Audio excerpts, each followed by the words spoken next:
It is just about 5 minutes after that 4 o'clock hour in the heart of the city. This is downtown Georgetown, and I promise you this afternoon we're going to have the conversation that everybody wants to have with the General Secretary of the People's Progressive Party, our Vice President, Dr. Bharrat Jagdeo. Good afternoon to you, sir. Welcome to 94 Studios. All right, thank you very much. Happy to be on your program. It's we're happy to have you here because we have all the questions that the young people want to know the answers. Sure. And the first question that we would like to ask you, by the way, well, thank you for coming through and having this conversation with us about local government elections. A lot of young people went out and they voted, yes. Probably some for the first time and some probably repeat voters. Yes. What are your expectations from the party level now that the elections are over? What are your expectations for Georgetown, Linden, Essequibo, Bartik, or Bernice? So first of all, I want to thank all of the people who supported the People's Progressive Party and our list of candidates. We had an impressive list of candidates, over 2,000 candidates, 26,000 backers.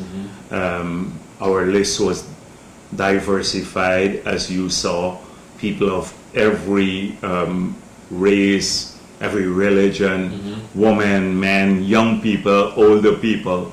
We had really great candidates throughout around the country, and they did extremely well. They campaigned hard, they kept the campaign clean, they talked about their plans, and every one of those plans has been endorsed by the PPP. So we made sure that before they made any promise to the communities, you could live up to it. That we vetted those promises. That is why the flyer that they took around the city or in New Amsterdam or in Linden or any part of Guyana, because there were different flyers, but they had the same message. So you had some area specific, and then you had some for the whole country. And all of those promises have the full backing of the People's Progressive Party. So I want to assure people, now that the elections are over, that we intend to fulfill our promises made to their communities, regardless of whether we won the communities or not. We are encouraged by the results in every area in the country.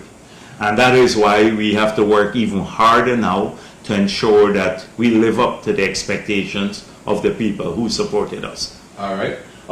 Whilst on the campaign trail, a few things were mentioned by the opposition party.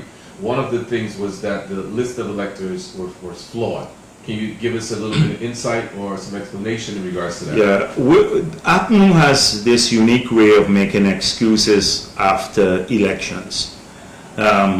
They always claim the list is flawed. Secondly, the list is gerrymandered, and then a whole range of excuses that I want to talk about today, because I think people need to understand how outrageous some of these excuses are. What are some of the outrageous ones? So let me go through the one about voters list. Okay. So before the elections, Carol Joseph, who is their chief scrutineer, filed 2 cases, and they were heard by the Chief Justice Roxanne George. Both cases were dismissed. The first case said that the voters list was flawed. The Chief Justice had some disparaging words to say in her dismissal of the application, because she had already ruled in 2020 when they tried to challenge the voters list and deal with the house-to-house registration by removing people from the voters list. And the Chief Justice pointed out that would have been unconstitutional to remove people based on residency requirement. She did say so she was basically, it's the same case they took back to court and again got dismissed. Understood. So on the 20th of this month, they still plan to protest that the list is flawed, having gone to court twice and failed in the court to prove to the court that the list is flawed. They've gone to the court again. They're going out on a protest. And this is still, I think, to excite the gullible among our ranks, to say, oh, somehow the massive defeat that they suffered at the local government elections has something to do with the flawed voters list. The second issue had to do with the gerrymandering of boundaries. Okay. Now, we did, Vulcan made changes in 2018 to the boundaries. All we did was to go back to the 2016 boundaries. Original boundaries. Original, the status quo ante. And again, the Chief Justice dismissed that. Those are the two that were tested in court before the elections, and they're still using those as excuses for the massive defeat. Another thing that came out of this election was the All Boys Town Lane Avenue road that was developed. A lot of people were under the influence that the People's Progressive Party was fixing this area for gentrification, meaning they were going to take it back and make it. Yes. So when we say APNU is a Kool-Aid party, basically, you know, a lot of young people don't understand the Kool-Aid reference. I saw former President Granger mentioning it day before the election, but it was the Jonestown issue. Okay. Where people thought they were drinking something favorable to them, but Jim Jones fed them Kool-Aid and they died. It was spiked with cyanide. Yes. So APNU does this all the time, and I can't imagine that people would believe this in our midst. So first of all, they went to the vendors and said, the PPP will throw you out of the pavement. I heard that. Now they don't even remember that when I was president, under APNU, under the old PNC, a land on Water Street was sold to Tulsi Prasad. He was part of the committee for re-election of President Hoyt, and they sold him a prime piece of land for about $2 to $4 million. When I took back that land from Tulsi Prasad to give to the city council to develop a place for vendors to sell in Water Street, Tulsi Prasad went to court. We ended up having to pay from the treasury over $300 million in compensation, and we gave it to the city council to accommodate vendors. Understood. We've throughout in the period in opposition, when they were assaulting the vendors, many of them came to us as me as leader of the opposition, and we fought their cases. We even took legal action and paid for the legal action ourselves, got our lawyers to do that. Why would we now want to throw the vendors off? This was asked of me at the press conference, and I made it clear. I said, the place has to be clean, but it's structured. Nobody will come off the street. I said, I went to Washington, and they have people selling on the street. Yet they went to the vendors and excited a lot of people through a lie. Secondly, they told people in Front Road, we'll throw them off, the squatters there, that we'll throw them off. How many years have they lived through a PPP regime? And we never did. Now that we'll control the city, we'll throw them off. Understood. So then in All Boys Town, we have a plan for the city. The city recreational spaces, our city will change. Parking. We're working now on building a boulevard from Sherry Street all the way to Kingston. You can walk in the evening from Sherry Street to Kingston on a lit boulevard. At the side would have 10,000 parking places. Understood. So that residents in the city can then park there or have a good evening. We are doing the same thing in Campbellville, between Campbellville and Prashad Nagar. Building 4-lane road, putting in a boulevard so people from these areas can come out in the evening, carry their children out. On Puntrench Dam, we are doing the same thing, so that residents in South Georgetown, we have made it clear that people's property value will go up, but they have transport for the land. Yeah, they already own it. Own it. How would government take back your land? The only thing is if you want to sell, and then you get a higher price now because the property prices have skyrocketed because of the investment. I saw Christopher Jones saying, "Oh, they want to take over the ghettos." They wouldn't have done it so that people would live in the ghetto-like conditions so that their property would have no value. You know, it's a nonsense. All day long on election day they were pushing this lie. They spread the race message. They couldn't do so openly now. So on election day, the Village Voice said, vote for the Henry boys, vote for Crummy Wing. The subliminal racist message, because people had rejected that overwhelmingly on the campaign. They spread it quietly and all day on election day. Let me tell you, Christopher Jones, if I can play it for you, a couple of nights ago, he said the PPP plan was to hold local national elections on the 18th of December 2023, this year. Is that possible? No, but I wonder, we can play it on the air if you want. I'd find it here and we'll play it. I just want people to see how outrageous something like this is. This is what. No, what the public didn't hear from Jagdeo earlier today is that Monday, December the 18th, 2023 was slated to be a general and regional elections. In the People's Progressive Party civic camp, it was asserted that once the PPP is successful in these local government elections within Georgetown and New Amsterdam, excluding Linden, is that there would have been a snap elections, and this election was slated for Monday, the 18th of December, 2023. What's the truth in that statement? So, zero truth. So let me tell you how ridiculous, stupid it is. First of all, we have term limits.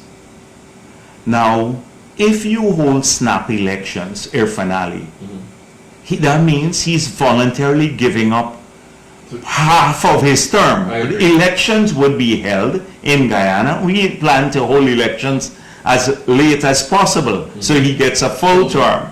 So they would be held by November of 2025. That is when the constitutional date expires, because it's 3 months after the convening of Parliament, and Parliament was convened in September 2020. So we have like 2.5 years to go. Now, in 2.5 years, we can do a lot of work. But, so that's one.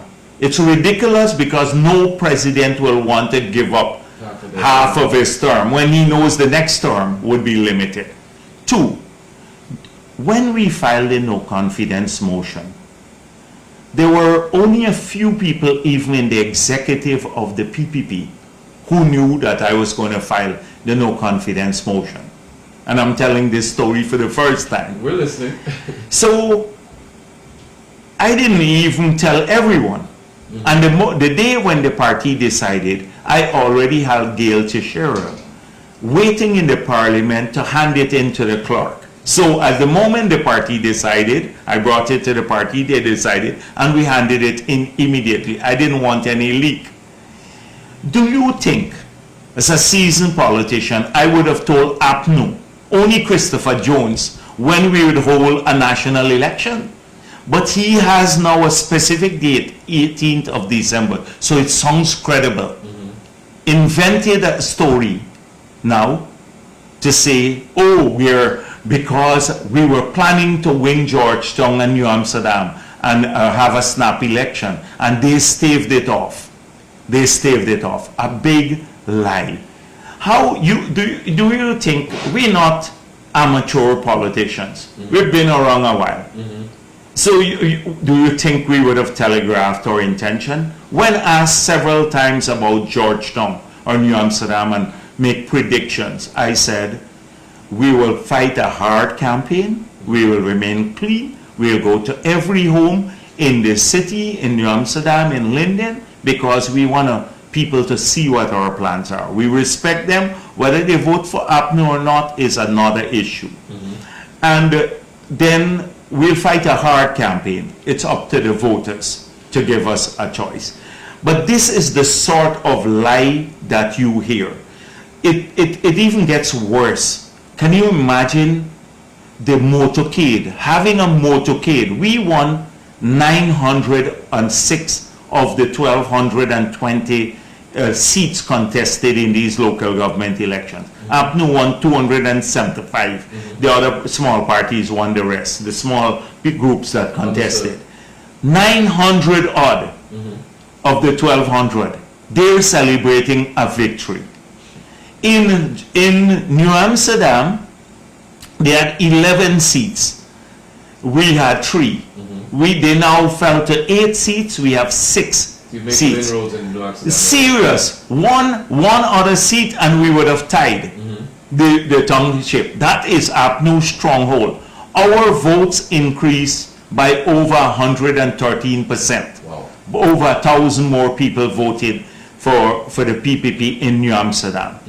In Bartica, we won the majority of the votes. The area is tied based on the seat allocations, but we won the popular vote by nearly 200 votes. Understood. The popular votes there. Their votes fell significantly. We increased our votes by about 60%. In Linden, the big cry about Linden and how they wiped us out. We had 402 votes in 2018. We got over 2,400 votes. An increase of 2,000 more persons voted for us in that area. A 500% increase there. In Madhya, we won the popular vote. Madhya was their strong township. We increased our votes by over 200% there. Then in Georgetown itself, our APNU votes fell. They were saying, oh, they increased their votes by 2,700. It's not true. If you combine APNU and AFC vote from 2018, they got less votes than they got combined in 2018 now in these elections.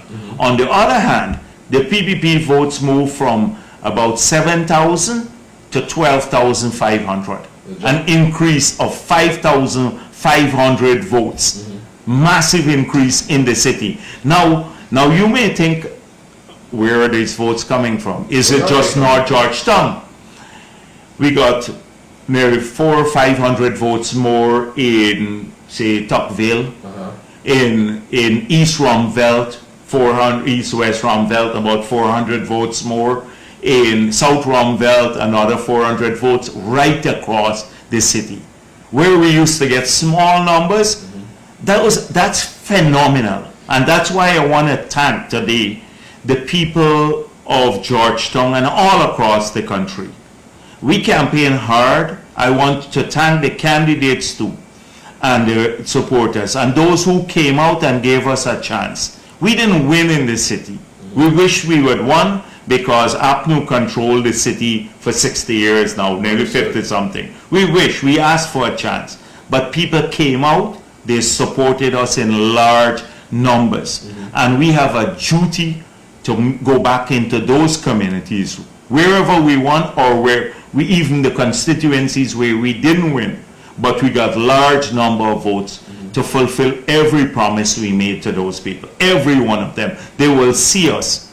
They ran into Sophia afterwards to say thank you. They were sweating. They ran into Sophia. And even, they then said, I saw James Bond posting some stuff, he's going into Sophia. Then another group came along and said, James Bond shouldn't come in here. He crashed our party coming in. That's how divided they are.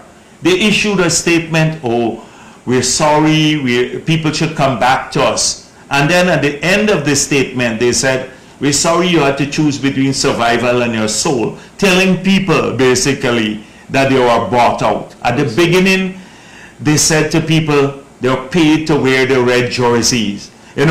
People took a bribe, etc. And then when they saw the results right across Ghana, in every community, every stronghold, in Mocha, we increased our votes, I think, from 17 to 200 and something. In Kwakwani, we nearly double our votes. More than double our votes in Kwakwani. Every stronghold of APNU. And this is largely because of respect for people. Respect. We campaigned faithfully. We told them what we were going to do. We didn't cuss Norton when we went on the platform. We told them what they would do. And that is why people support us. We got a situation that was brewing in Linden during the election. One of the comments that was made in the Linden area, and I know this is going to be a difficult question for you, was the fact that the Lindeners thought that the government was making it difficult for development in that area because of them not working hand in hand with the council in Linden. What is your response to that? So I am prepared today to debate any APNU politician. Well, not some of the fringe elements, because some of them, not on my Paul. My Paul doesn't know anything or something, so I wouldn't waste my time. But on the track record with Linden. Okay. I have a long association with Linden from the finance days. I remember when Desmond Hoyt left office, there was an agreement with Minproc to close the bauxite industry. An agreement with an Australian firm. We got into office. The early days, nothing was working there. We managed to save bauxite, save some of the jobs. We built a new hospital. I remember when they had a protest with blackout there, and I promised to fix the electricity because it's free electricity. We kept that electricity free, billions of dollars of subsidy throughout the year. Electricity prices are still the lowest in Linden, paid for but basically subsidized by the government. People carried me to the hospital. We built a new hospital there. Almost all the roads built in Linden, although those are municipal responsibilities, we've built in Linden. They have not built the roads. We expanded the scheme in Amelia's ward, massive new expansion. We built a new housing scheme in Block 22. We built about 4 schools, rehabilitate and build. We put in a new water treatment plant there. We built a call center that APNU shut down when they got into office that was employing people. We set up a loan program called LEN to assist, to incubate small businesses. We set up an incubator building for small businesses. We built a road into West Watuka to open up the agricultural lands in this area. I can go on and on about all of these things that were done. When contrast that with APNU, as I said before, look at the camp, look at the land alone, just land issues. In 5 years of APNU, Linden voted overwhelmingly for APNU in 2015. In 5 years, they didn't develop a single new house lot in Linden for the Lindeners. We came into office, now we're doing 1,000 new homes and another 400 lots at Amelia's ward. Probably about $2.53 billion of spending on housing. But guess who got land in Linden? The Figueroa brothers. Jordan signed an order transferring lands to them. And I think some of it was after the elections of 2020, if you check the official gazette. Amanza Walton, she got a piece of land, prime piece, these are riverfront lands, brother and sister. Patterson, a minister, got a big plot of land. Lowenfield, the chief elections officer, got 216 acres of land. On 216 acres of land, you can do over 1,000 house lots because you do 5 house lots per acre. Those are the people who got the land in Linden. What have they done for the people of Linden? Since we got into office, we put in place 1,200 part-time jobs for people in Linden who are working 10 days a month and they have $40,000. Young people mainly. We've had hundreds. We've had more scholarships in Linden than they gave out nationally in the 5 years. More people are on scholarships through the Gold program. What is it that these people, they again Kool-Aid, they go wrong. So they're going wrong again, talking nonsense, but they would never deliver anything to people. Not house lots, not jobs, not better infrastructure, not anything else. They cut the capital budget for these areas when they were in office. So I would like to camp, but they spread the Kool-Aid. They go into the little corners and say these are racist people, you know, etc. In regards to local government elections, now that we've read what GCOM has put out on their website, and we've heard both parties make their statements in regards to who won. So our question as a nation at this moment is, who won? Well, they know who won, and that's why I think it's the bravado. Norton is in a corner because you have a lot of people, their camp is in shambles, and they are in shambles largely. Whether they have a change there or not, it's not going to make a difference. They don't have policy making experience. They had 5 years and they had the cream of the crop in the 5 years. You had 4 ex-army heads, a number ex-police heads, you had the lawyers, Basil Williams, etc., Ramjatan, Nagamotu, all of the others. And they were a failure. Much less this group that never had any policy making experience. When I listen to them, the MPs, they don't know basic stuff. How can they run a country? Look at the oil and gas sector. If you look at oil and gas, they made a mess of it. Now we're putting in place the framework.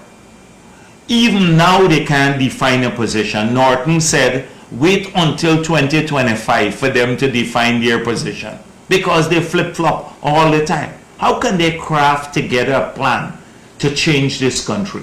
They had nothing on infrastructure. We're building 12 new hospitals that we put together from the time we got into office to now. And now they're starting this year, a 150 million euro hospital in New Amsterdam. That's going to start for the people. European standard hospital, a women and children hospital right here at Ogle that will transform the way we address our women and children and healthcare, the quality, European standard healthcare right across Ghana. The highways that you see, the bridge across the river. Contrast that. Linden, soon we are awarding a bridge, a 4-lane bridge across the river there. We're paving, we just got $200 million in loan to pave the Linden-Soesdijk highway. We're building a highway to the airport. We're going to repave the existing road to the airport. The East Coast, a 4-lane road, has started already, going on the East Coast on the railway embankment. You think you can get a Mai Paul or a Holder or Christopher Jones to do that? And by the way, I saw him running down people, ordinary people, for collecting a 200,000 business grant. And they say it's a bribe. So we can give Indian people the business grant, but the moment you give Afro-Guyanese, it's a bribe. They don't want people to get any help to develop the business. So for them, it's a bribe. If they see me give out 100 grants in Port Morant, it's not a problem. But if I give 50 grants in Sophia, it becomes a problem. Because they want to keep people in the mindset to say, never mind it's misery. I know people need the help and they want to grow. So to fit into this narrative that the PPP discriminates against you.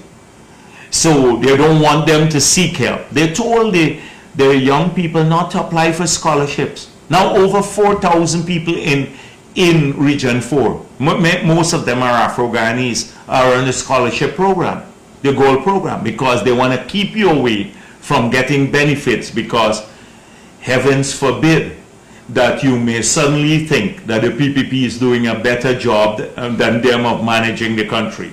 So they're your soul brothers, you know, like you lose your soul. Never mind your suffering, and you mustn't. That's the narrative they want to fit. And then when they're in office, the people who get the benefits, and they will not change, are just all of their friends, and many of them are Indo-Guyanese. They forget your base. So a lot of that, Christopher Jones, a man who got a 6 million grant for barber chair from a program designed to help poor people, begrudges people getting a 200,000 grant and criticizing them, oh, it's a bribe.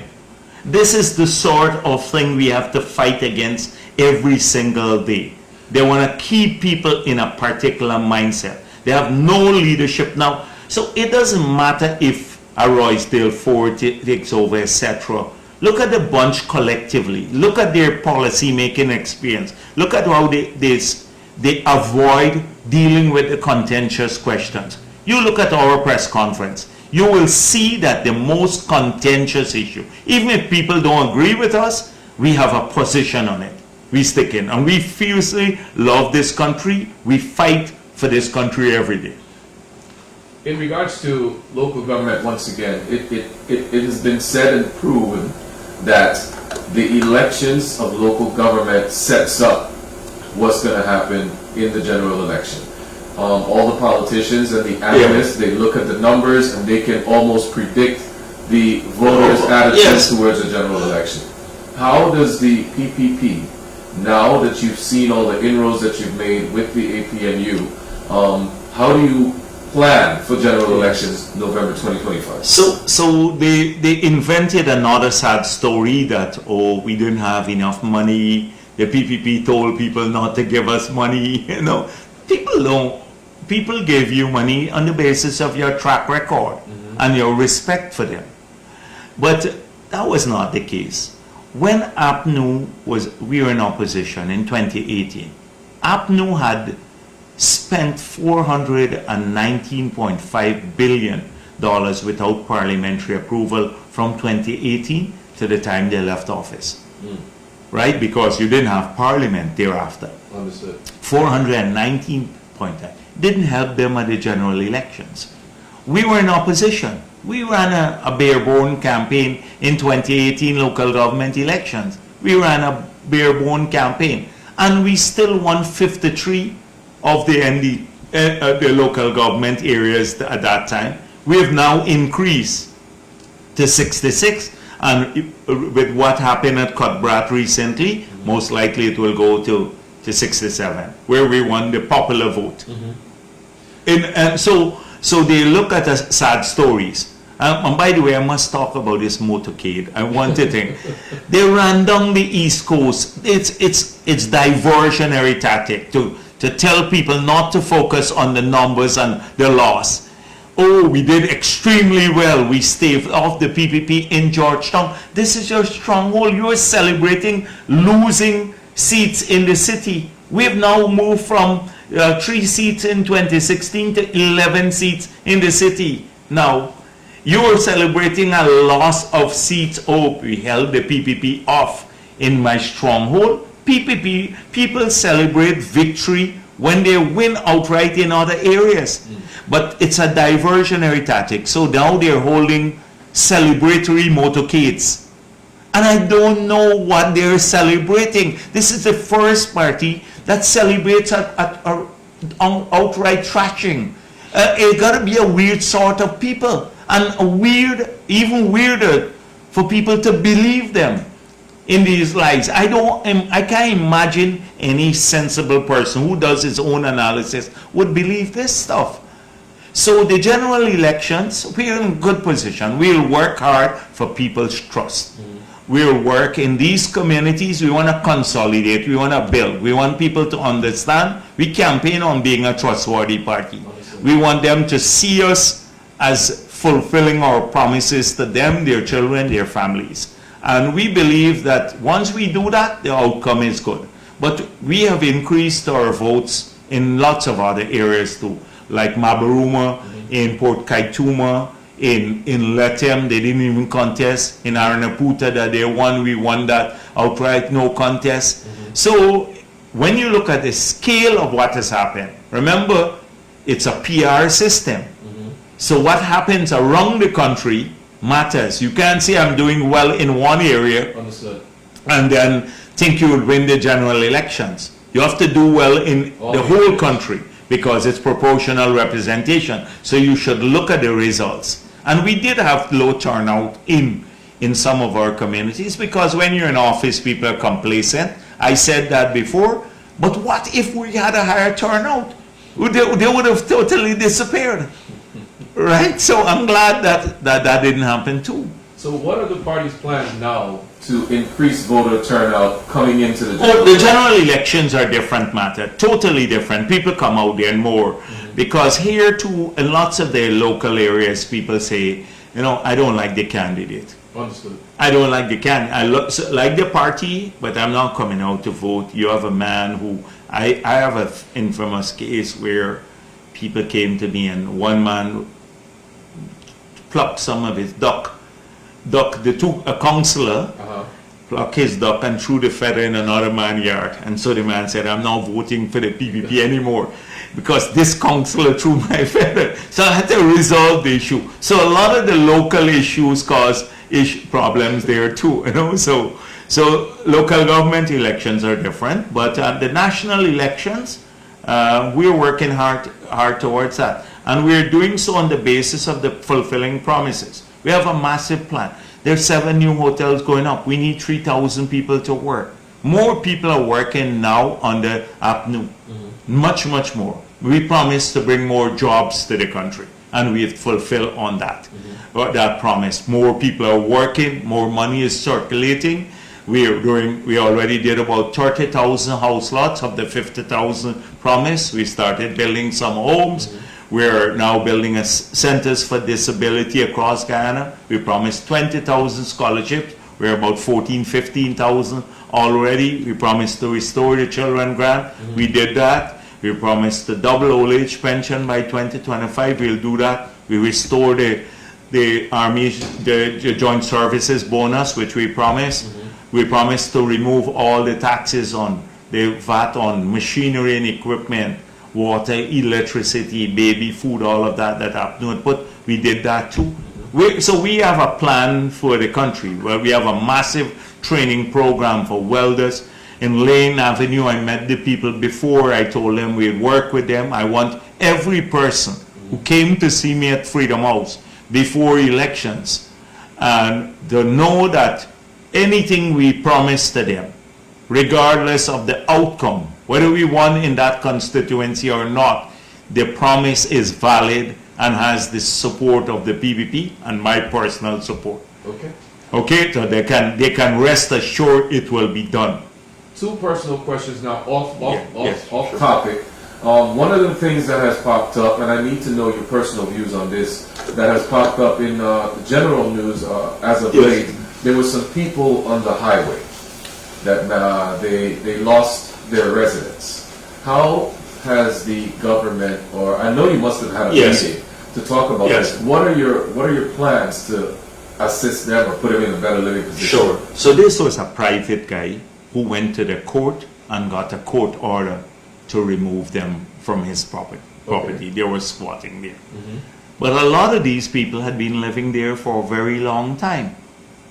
But the land under question apparently is transported land, not government land. Understood. So immediately thereafter, we arranged a meeting with the people. Minister McCoy, who works on the highway, he arranged that, and Sherwin Graves, who is the CEO of the ministry of CHPA. They met, I spoke with them, they met with people, and they offered them 2 positions. The core home, they can work towards the core home, or land on the highway through lands and survey. So we're working with those families, we want to assist them. That's how we work. If for any reason you have to remove someone because of public infrastructure, the same thing at Mako. Some people are squatting there, but we have to build a 4-lane road. It has to come through. It has to come through. It can't stop there, and it will change the property value in Mako because suddenly they're close to now a 4-lane highway. So the property value will go up for the people who are living there. So we work with the people there to try to get them alternate accommodation. Punch Ranch Dam, you had a number of people there who were there for a while. We work with them. So we can't stop progress, but we will work with people and we try to settle them in decent conditions. You mentioned earlier that you've opened up lots of lands for housing. There's still a backlog. Huge. How is the party tackling Oh, this? this is a major problem. Let me give you an example on the Region 3. In Region 3, we have more than 14,000 applications. So we have some state land by the I-Flood area where the sugar estates are. But most of the other lands are private, You have to buy it back. except in the Wales end. So at Wales, what APNU did, they shut down the factory. People lost their jobs. People of every race were working at the sugar estate there. Shut down. They then sold off the equipment, the factory, as scrap metal. Some people made a killing there. Was not done through public tender. All the houses that were there, Kaisuko houses, were sold off.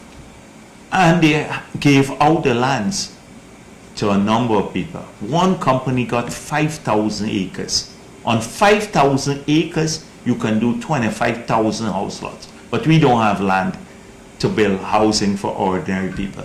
So we're in the process of taking back some of those lands because they were done not transparently too. And that's the story almost everywhere else. At Ogle, they did the same thing. The Minister of Finance transferred the title to the companies and they hadn't even paid. One guy said, I don't have interest in the land, and he still transferred it to him. Title. This is what happened at Ogle here. So we're developing we have limited lands on the East Coast, in East Bank. We're developing some new housing schemes on the East Coast there. So it's a little tough and it costs a lot of money to do 50,000 plots. This year we budgeted about $50 billion for housing. People ask where would the money go, like some of the oil money. And you hear a lot about oil money too. In the first 2 years of oil production, we collected about $700 million. Just it's under 700 million. Last year was the first year we spent all money in the economy. The gas to energy project that will reduce the price of electricity by 50%, which will come on stream next year, and probably reduce cooking gas price by 50%, because we go from importing cooking gas to exporting. And that project alone is over $700 million, just to build the power plant and the NGL facility. The bridge, the hospitals, the 12 hospitals, it's about 600 odd million US dollars. So people think it's a whole lot of money. And you hear nonsense from Norton like, oh, he'll give $1 million to every family. That's right there. Let's have that conversation. Because now that we have one, everybody has this, well, me included. I've been saying this. We all think that, this is going to change the way that we're set up financially. Okay. Is it possible, right, now that you're in government, you've been there for a few years, and you've come to understand how it works in terms of the money's filtering down, how can we get it to filter down to the common man so that we can eliminate that aspect of want? Okay, but one thing I learned anywhere in the world, in Norway, they have a sovereign wealth fund, the biggest in the world, over $1 trillion. Everybody works in Norway. Yes. People work. So having oil money, they've been producing oil for 100 years nearly. Doesn't mean you stop working. The US is starting out want to be one of the largest producers of oil and gas in the world. They work, and often 2-3 jobs you work. People, any politician who tells you that you stop working and you can live off the oil proceeds is just yanking your chain. They're yanking your chain. They're lying again. They're saying things for votes. Anybody who tells you differently. Now, we're in opposition. We made it clear. We said, one, we're not going to renegotiate the Stabroek block, the agreement that APNU signed in 2016, but we'll try to get more benefits from it. We passed a law, a local content law. The oil and gas company said no. APNU didn't pass it. They didn't want to. They said this will shut down the industry. We insisted. We passed it. The first year we drove over 400 million US dollars to 1,500 Guyanese companies. It will grow every year to over $1 billion US dollars. That's over 200 billion, only Guyanese. So the oil and gas, it's illegal for the oil and gas companies now to rent from a foreigner, a headquarter or their dwelling, if they have staff here, and we need over 5,000 of those units. They can't now rent vehicles from foreigners, only Guyanese.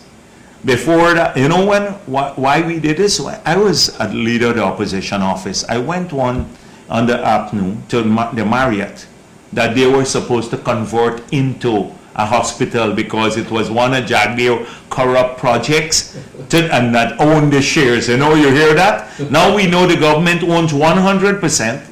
We built it for 50-something million. We got a bid for $90 million now.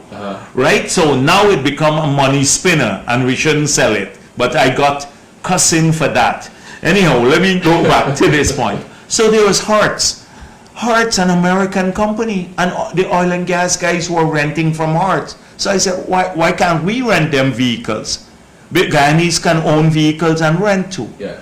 And so we now put that in the law. They can only rent from Guyanese. Security services, cleaning services. They were bringing in people, water and all sorts of stuff from abroad. All of that is shut down now. Lots of Guyanese now are starting to benefit, and we intend to pursue that. It's not good. They say we haven't done this in other parts of the world. We say this is not the other part of the world. This is Guyana. You haven't done this in Trinidad. They didn't pass a local content law in Trinidad after 100 years of oil and gas. We said this is Guyana. Personally, that was one of the promises we made. Yeah. Secondly, we said the free gas. That would we get more from the contract. But we have now put in place, I can go through the framework. Today we are putting out the new law for consultation, the Petroleum Act. You know what law it's replacing? From 1986. That was the last time the law was passed. And today we've just launched, we're putting it out on the webpage for public consultation, the new law. We've changed a new PSA now. 2% royalty to 10% royalty. Okay. 2% that APNU signed. Zero corporate tax to 10% corporate tax. Okay. 65% now for cost recovery, down from 75%. And we give smaller blocks, so there's no need for ring fencing. Every criticism of the contract we made, we're fixing it now in a new PSA. So these are important things. When Jordan and APNU collected the $18 million signing bonus, and they hid it for a year and a half and didn't put it into the consolidated fund. And when we filed the case, Jordan said he thought it was a gift. You remember we made an ad with it.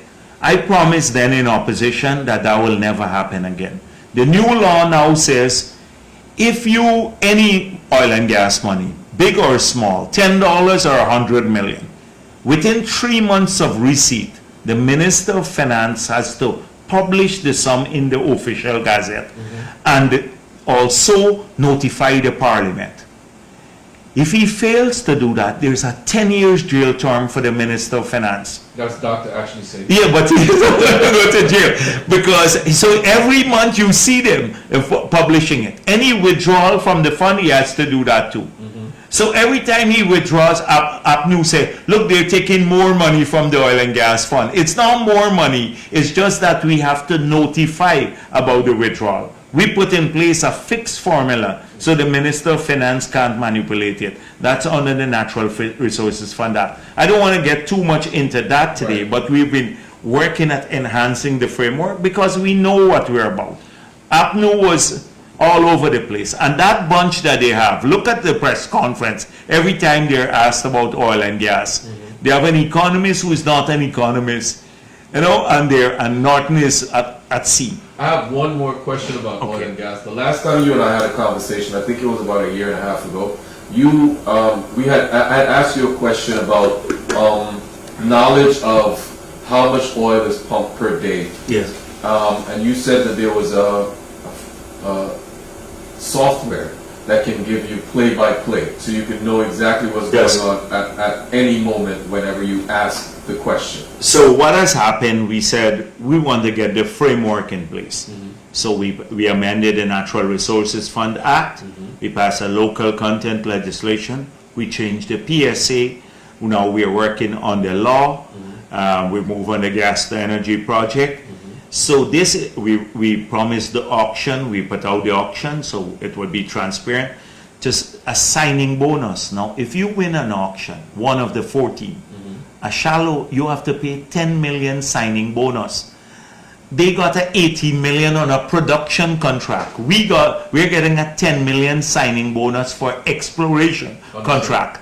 And that's 10 million each for the 11 blocks if we manage to get uptake on all of them. And 20 million each for 3 blocks which are in the deep. Those are in the shallow. So you can potentially get 180 million, somewhere around that, for just signing an exploration agreement, and that will close in a few months' time. So all of those things we work on. Now we are going separately. Exxon is building their headquarters and they have an operation room here. So we can manage remotely everything that's happening offshore. We'll get a feed from that. Soon we're going out for tender to have a system that could track in real time what's happening on all these FPSOs. So that's the next wave of capacity building.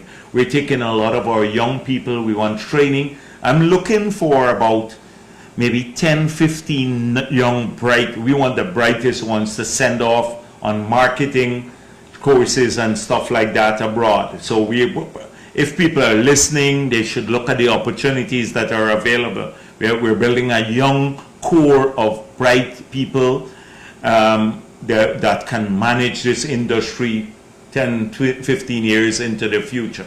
The smart and giving them the exposure. I have to commend you for putting in place more young people in leadership roles or having opportunities to be part of the party and be seen in the party as future leaders of our nation. I have to commend you on that. Yeah, you know, the PPP was an older generation. Now the leadership of the PPP, a lot of young people in the leadership of the PPP. Even the ministers now, you see them still. They have lots of experience, but they came in. They may be in their 40s or touching 50 now, but they came in the 30s. And so they have a number of years of policy making experience. This doesn't fall from the sky. APNU didn't get Maipol or Amanza Walton or Rosedale Ford or any of them, any policy making experience. The whole gang. So just imagine their first day in their cabinet, if they ever, heaven forbids, they have to do that. What are they going to talk about? This thing comes with experience, exposure. You have to give your young people, and that's why in government too.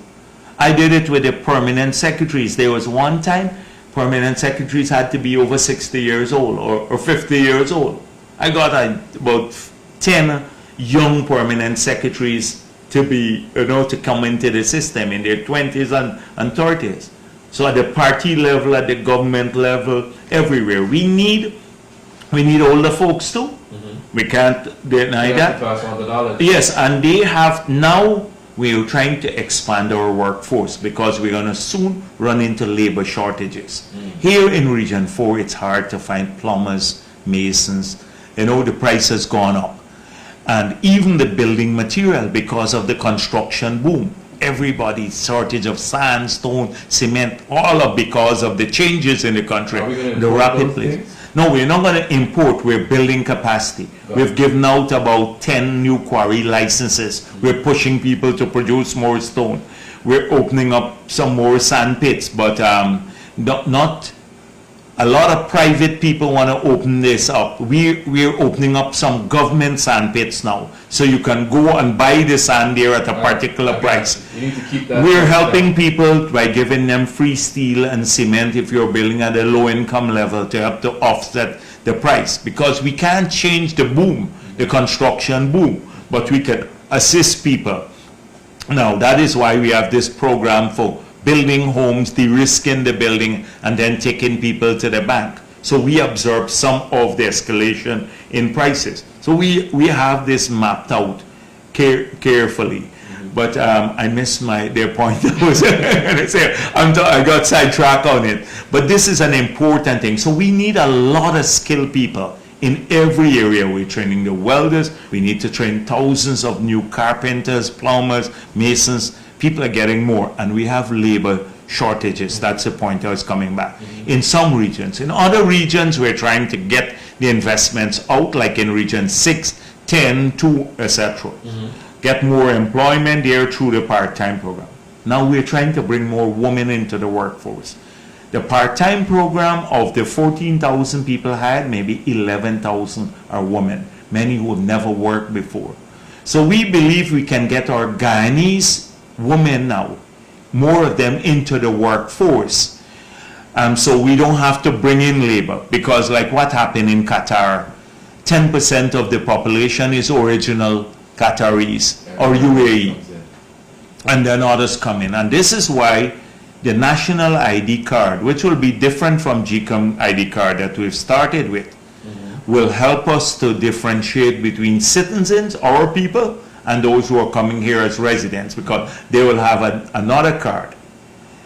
So we can track everybody. So even if you're a resident now, you have certain defined rights which are different than our own people.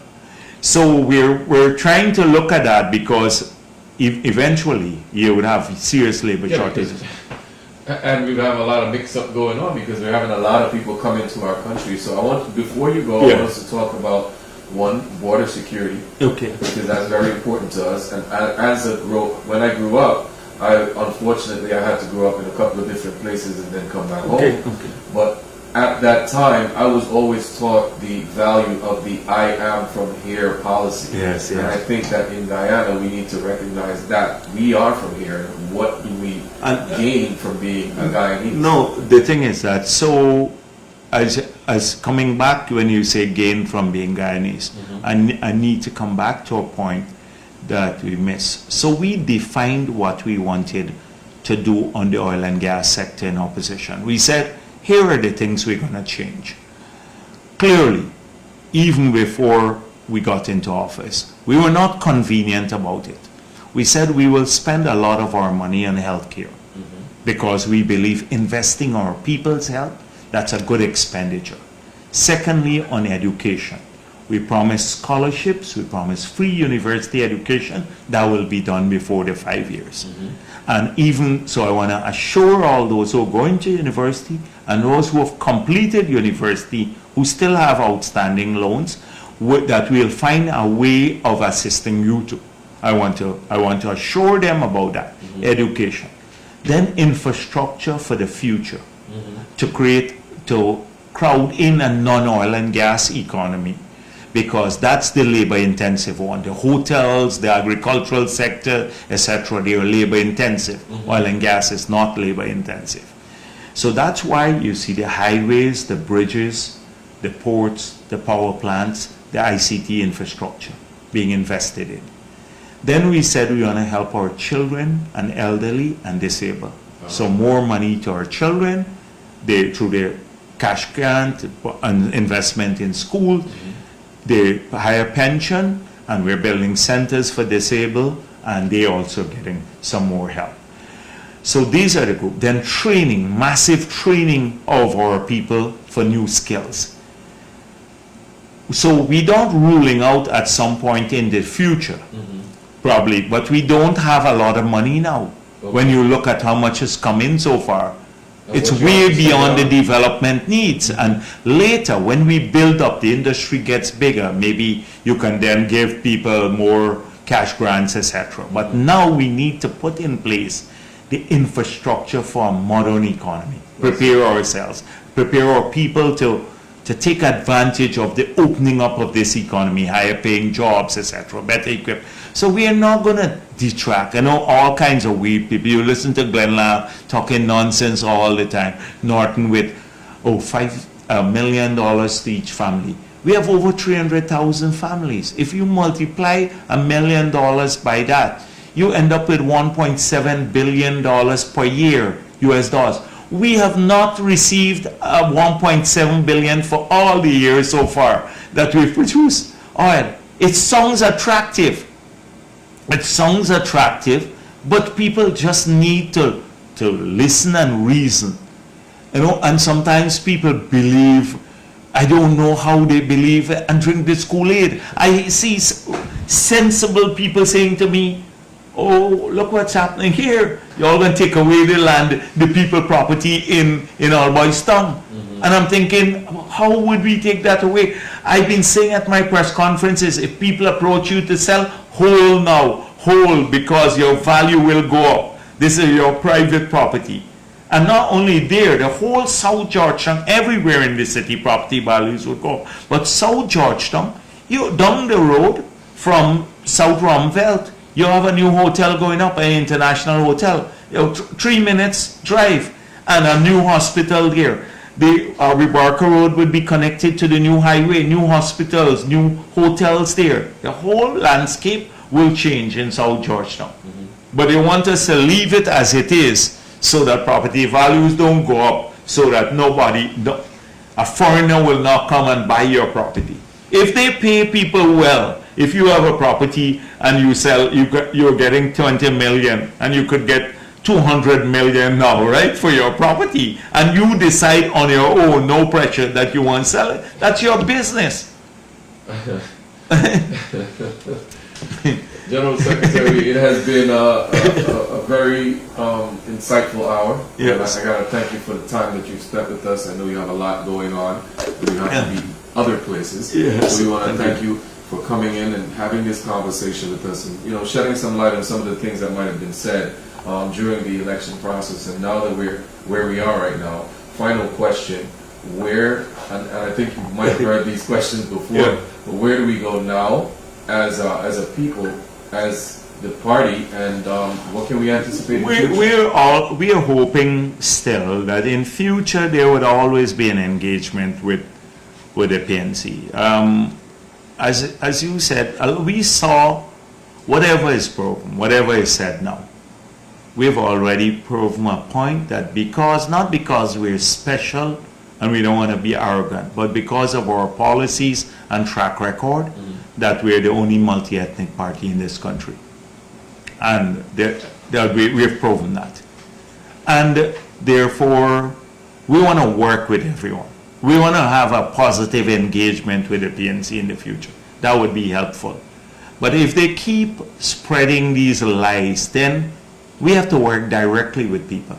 We have to work in every community to debunk the lies, etc. It would be greater if we're all pulling together. In the 50s, there was one party, and we were working together. But now, every day when I see these outrageous things being said and done, then it makes it even more remote now to get any engagement. So I want to just end by saying, as we move forward, I want to assure everyone, I want to thank all the candidates and backers and supporters and those who voted for us. Your trust would not be misplaced, and everything we promise we're going to work on to deliver. It's not easy sometimes. There are lots of needs in the country. We still have a long way to go, but we'll remain faithful to our promises. Well said. Thank you. Thanks for coming in. Okay, thank you.